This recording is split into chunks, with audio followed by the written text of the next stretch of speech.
Hello and welcome to this June 11th, 2020 edition of Let's Do Lunch, a devotional ministry of First United Methodist Church in West Monroe, Louisiana.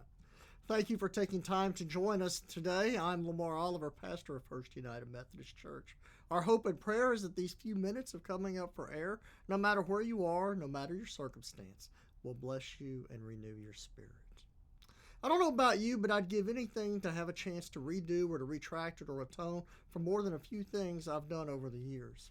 Like I'm sure many of you, there are those things in my past that I prayed that do not reflect who I am today.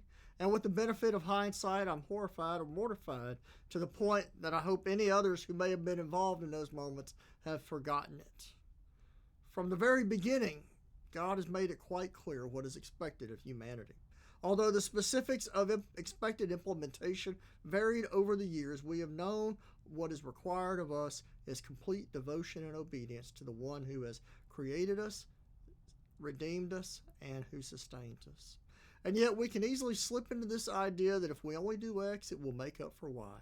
Maybe I can serve a little more. Maybe I can give a little more. Maybe I can grovel a little more. Maybe I can just... Well, you get the point. This mindset has been at work amongst people of faith for millennia. But there's something we need to own up to, though, that puts all of this in perspective. Let's hear from the letter to the Hebrews, chapter 10, verses 1 through 4. Since the law has only a shadow of good things to come, and not the true form of these realities, it can never, by the same sacrifices that are continually offered year after year, make the perfect those who approach. Otherwise, would they not have ceased being offered, since the worshippers, cleansed once for all, would no longer have any consciousness of sin?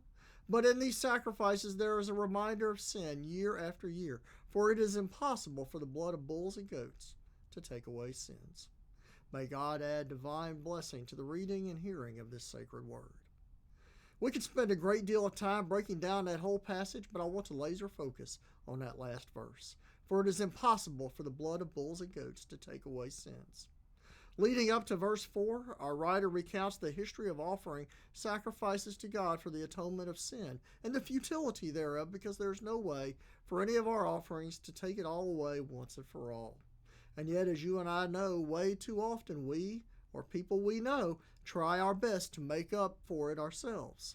I'm focusing on one verse today, verse 4, to say one thing to you. Relax. I'm not saying to relax because you don't have to worry about the impact and consequences of sinful thoughts, words, and deeds. Far from it, in fact. But that's a whole nother discussion for a whole nother day.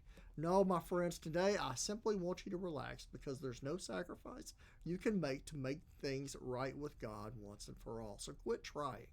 Instead, please take all that energy and effort to fulfilling the greatest commandment of all, to love the Lord our God with everything we have, and our neighbors as ourselves. And now may the good Lord bless you and keep you. May the good Lord make his face to shine upon you and be gracious to you. May the good Lord lift his countenance upon you and give you his peace. Before you go, we want to invite you to subscribe to our YouTube channel at fumcwm.live. Be sure to hit the notifications bell and the subscribe bell. And if you've been blessed by this time, take a moment and share it with your friends wherever you have your social media impact. And go in peace, brothers and sisters. Amen.